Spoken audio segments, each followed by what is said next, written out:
Bom dia, boa tarde ou boa noite, sejam bem-vindos a mais uma aula de redes complexas. Vamos começar? Na aula de hoje a gente vai falar sobre lei de potência, vamos ver a distribuição zeta, que segue essa lei, algumas propriedades da zeta, depois eu vou falar da distribuição Zipf e terminar com alguns exemplos reais de distribuições que seguem lei de potência. Então vamos começar definindo o que é uma lei de potência. Então, qualquer função que atenda a essa forma funcional que a gente está vendo aqui é chamada de uma lei de potência. Então, f de x tem que ser proporcional a c vezes x elevado a a, onde c e a aqui são constantes reais. E repare que f de x vai evoluir, conforme x cresce, de acordo com essa potência aí, com esse valor a. Por isso que o nome é lei de potência. E você está olhando para isso e você está vendo que isso parece muito um polinômio, e de fato é um polinômio com um grau real, com um expoente igual a a. Agora, essa relação de proporcional, essa relação de lei de potência, a gente quer que ela ocorra para valores grandes de x. Em particular, a gente diz que f de x é proporcional a g de x quando a razão entre as duas funções converge para 1 conforme x vai para o infinito. Então, lei de potência, essa noção, é uma noção de cauda, para valores grandes de x. Bom, uma propriedade muito importante de lei de potência é chamado de invariância em escala, ou em inglês scale free. Isso significa que se você multiplicar o argumento da função por um valor k, a função mantém a sua forma. Então, em particular, f de kx, se a gente desenvolver isso e aplicar a definição de f, vai ser proporcional a c vezes kx elevado a a. Se eu distribuir o a, eu tenho k elevado a a, cx elevado a a, então isso vai me dar k elevado a a vezes f de x. Então repara que eu multipliquei o argumento por uma constante e a forma da função se preservou, eu continuo com f de x, apenas multiplicando isso por uma constante que não depende de x. Então, a gente quer dizer que a forma é preservada em qualquer escala, não depende de x. Então, vamos pegar um exemplo aqui para ilustrar esse fenômeno, essa propriedade. Imagina que a, o expoente é igual a 2 e k é igual a 3. Então, isso quer dizer que f de 3x é igual a 9 vezes f de x.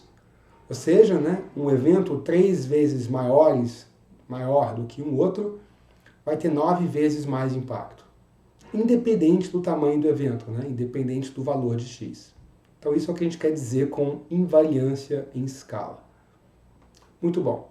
Uma outra propriedade, um outro aspecto interessante é observar leis de potência em escala log.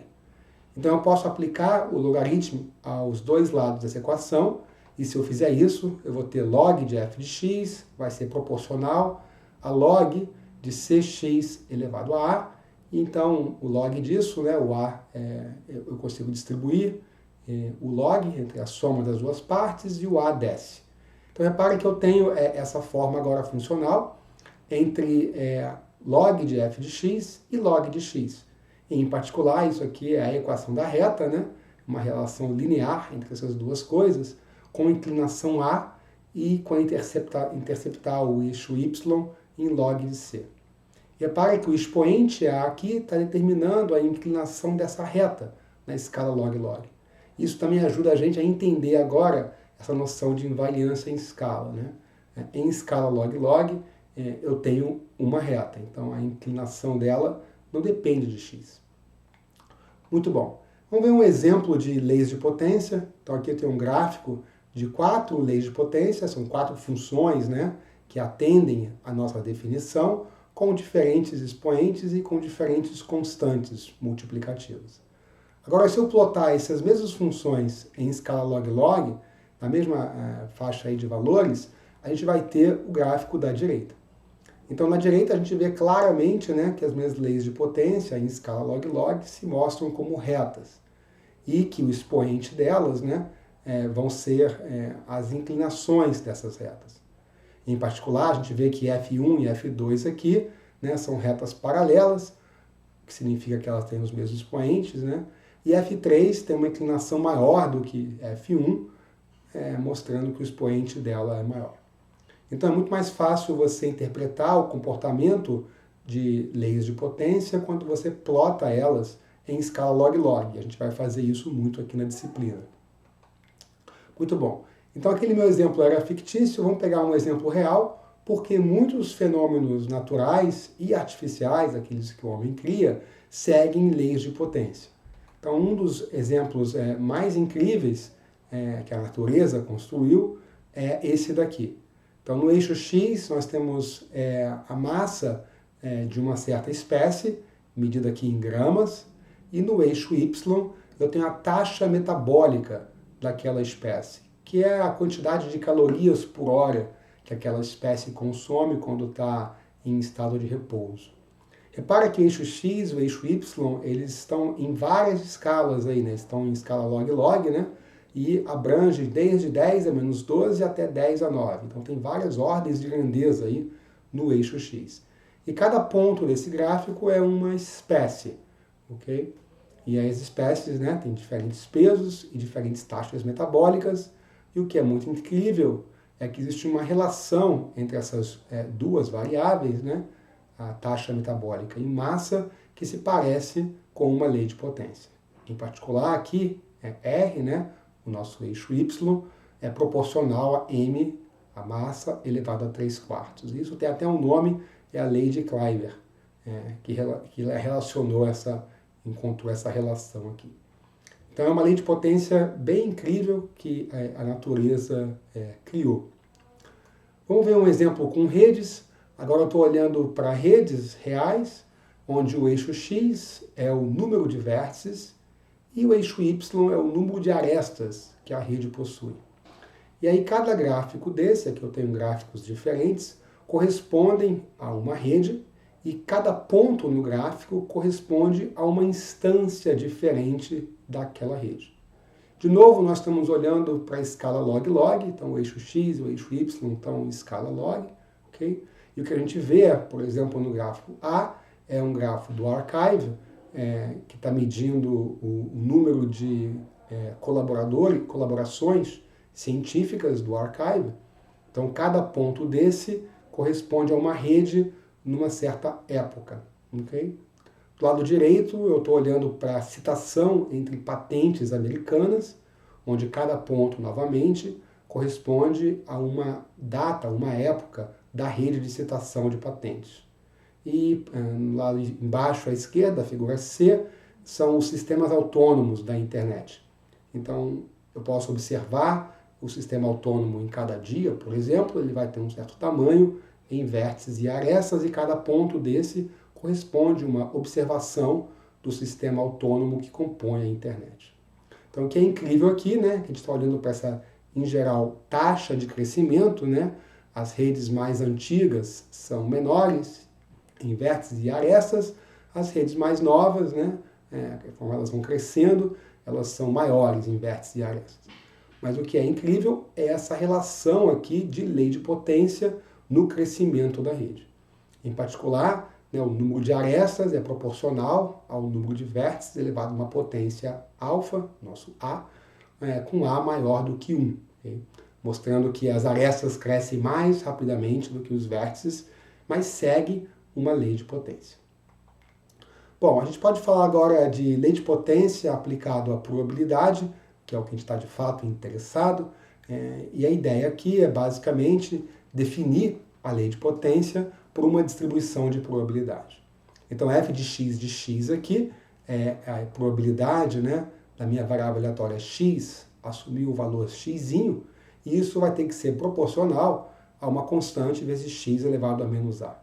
Repara agora que o meu expoente aqui é negativo, né, porque como isso aqui é uma probabilidade, eu preciso de números menores do que 1, e se eu somar todos esses números, tem que dar 1.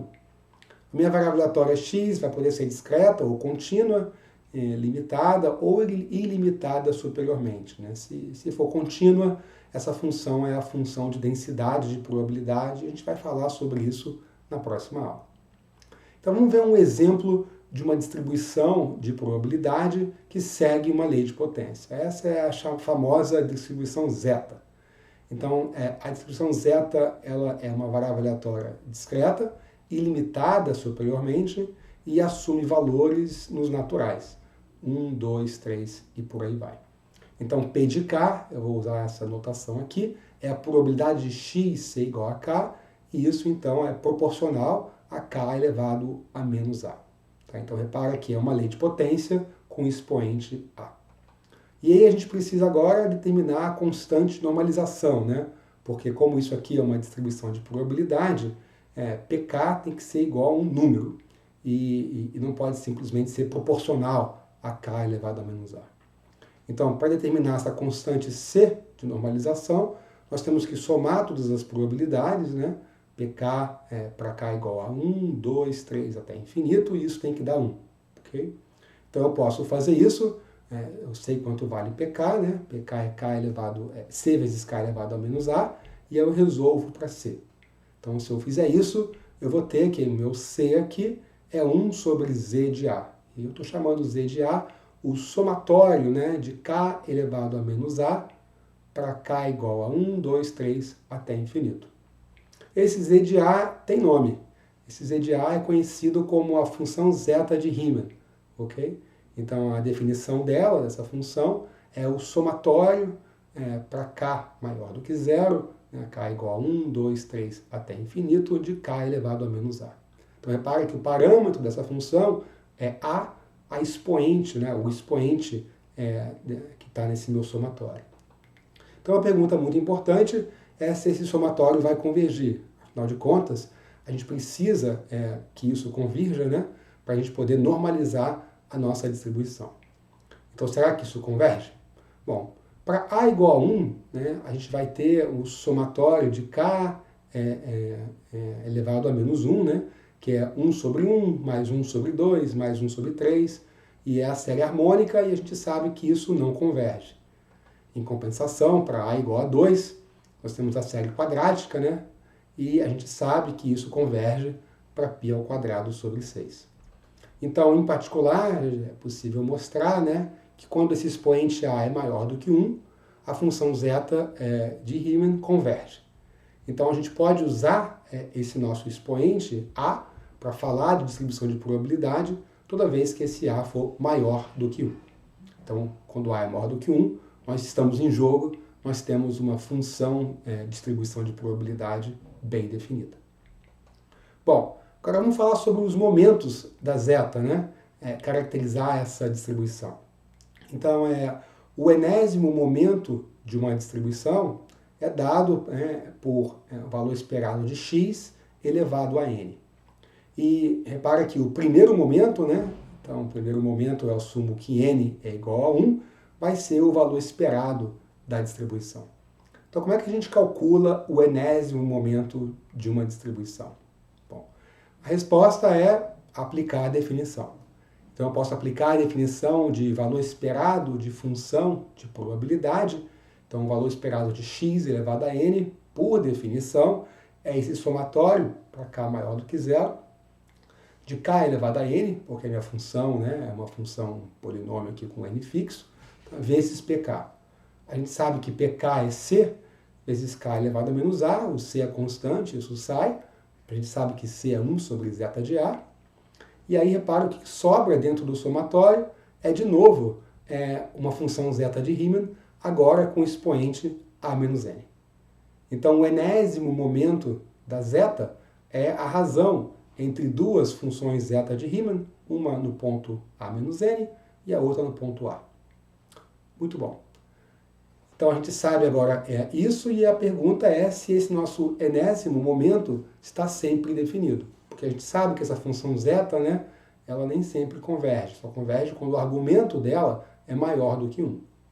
Então, repara que, para que o enésimo momento esteja definido, o argumento, que é a menos n, tem que ser maior do que 1, ou o expoente tem que ser maior do que n menos 1.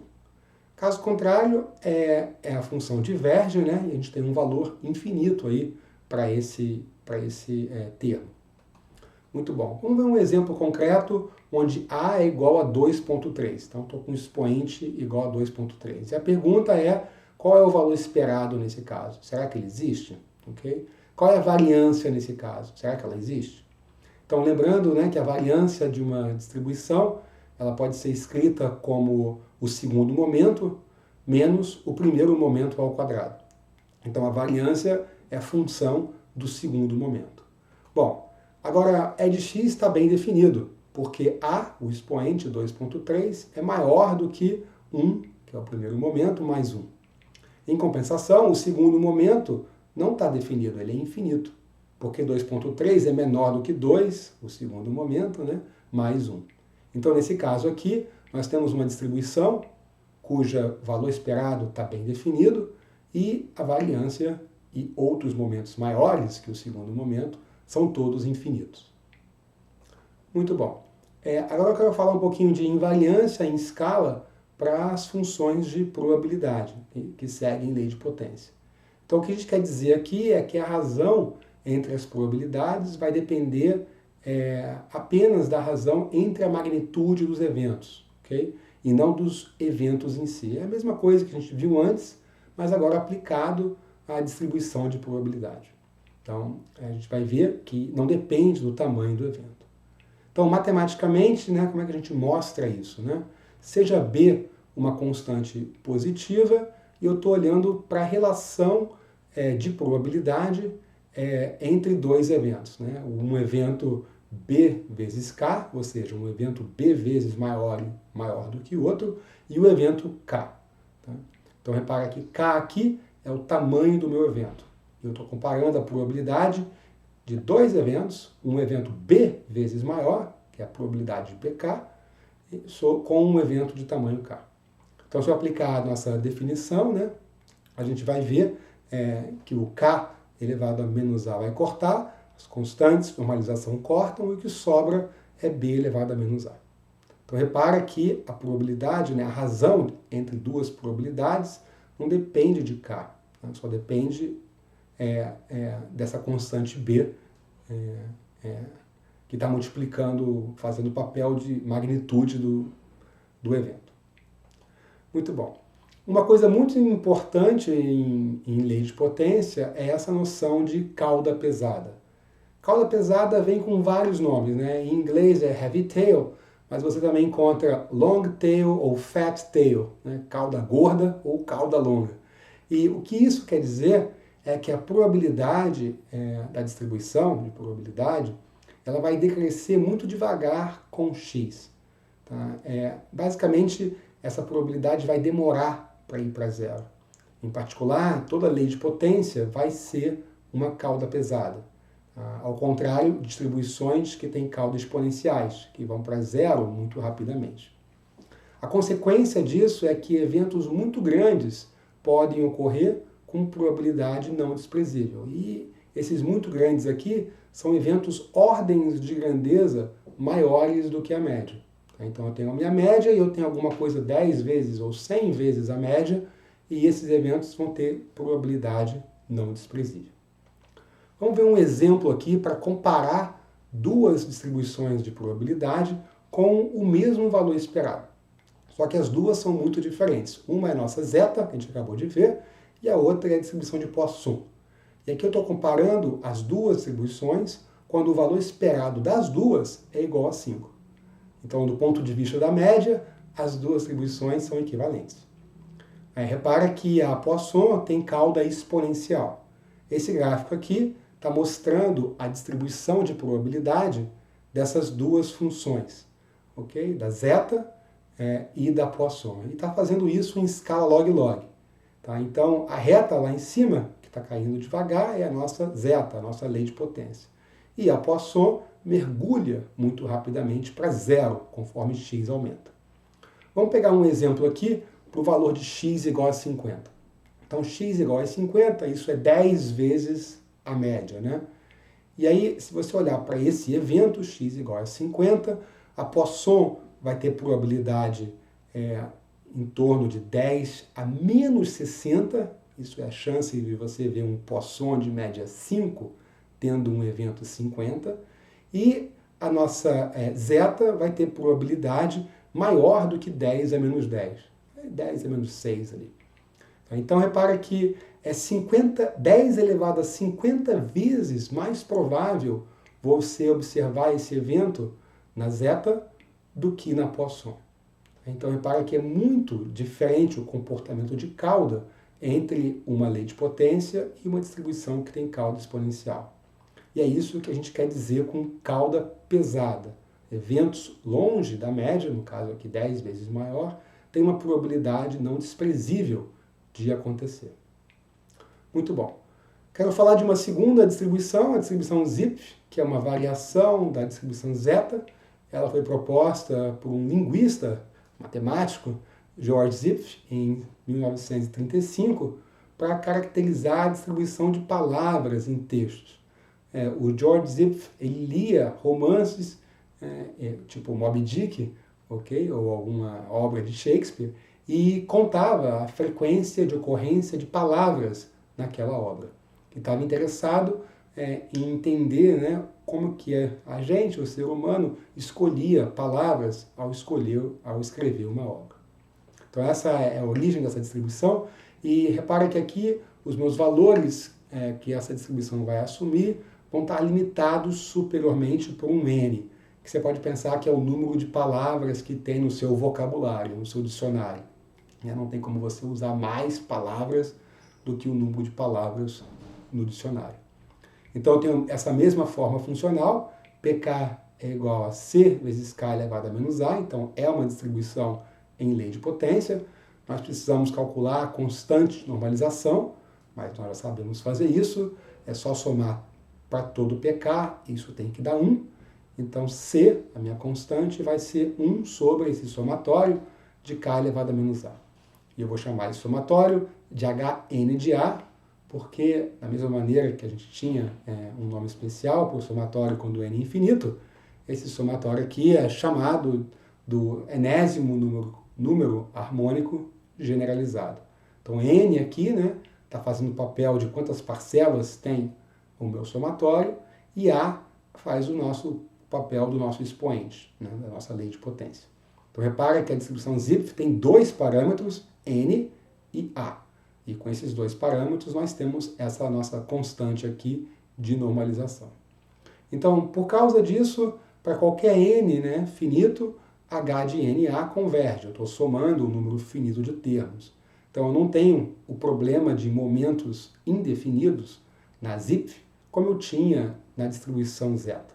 Então todos os momentos aqui vão estar bem definidos e você pode aplicar a definição que a gente viu para calcular o primeiro momento, o segundo momento da distribuição Zipf. Muito bom, eu quero agora ver um exemplo dessa distribuição. Aqui eu estou olhando para um gráfico, de novo, em escala log-log, da distribuição Zipf para n igual a 10. Então é um n bem pequeno, só 10 pontos. E, de novo, o que você vê aqui, nessa figura, são curvas retas com diferentes inclinações que correspondem a diferentes expoentes. Então eu estava usando a letra A para denotar os expoentes, aqui na figura é a letra S.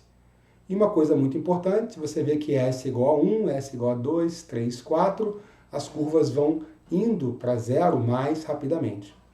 Então, quanto maior for S, menor é o peso da cauda, porque a distribuição decresce mais rapidamente. Isso é um ponto de grande confusão. As pessoas acham que é a cauda pesada, a cauda é mais pesada quando o expoente é maior. E é justamente o contrário disso, ok? O peso da cauda é inversamente proporcional ao expoente. Quanto maior é o meu expoente, mais rápido eu estou indo para zero, mais leve é a sua cauda. Então isso é um ponto de confusão, espero que tenha ficado bem claro para todo mundo. Vamos ver agora dados reais, que é o experimento que Zipf fazia lá na década do século passado, que era contar a frequência de palavras em obras literárias. No caso aqui, a nossa obra literária é a Wikipedia, e eu estou pegando a Wikipedia em diferentes idiomas e contando quantas vezes cada palavra aparece. No eixo X aqui tem o ranqueamento das palavras. Então o 1 aqui corresponde à palavra com maior frequência. O 2 é a palavra com a segunda maior frequência, 3 e por aí vai. E o eixo Y é o número de ocorrências, ou a frequência que aquela palavra apareceu. E, de novo, eu estou olhando para esse gráfico em escala log-log, então, né, o 4 aqui no gráfico é 4 em escala log, né? Então, é 2 elevado a 4 ou 10 elevado a 4, dependendo da base do log que foi usado aqui. Então, a gente está vendo que decresce como uma reta em escala log-log para praticamente todos os idiomas, né? São todos eles muito parecidos e esses dados reais poderiam ser muito bem representados por uma distribuição de Zipf que tem essa característica de lei de potência. É incrível ver que o número de ocorrência de palavras, né, tem essa relação muito forte com essa lei de potência aqui. Aqui um outro exemplo real, olhando para a Bíblia e para, de novo, a frequência de palavras que ocorrem na Bíblia.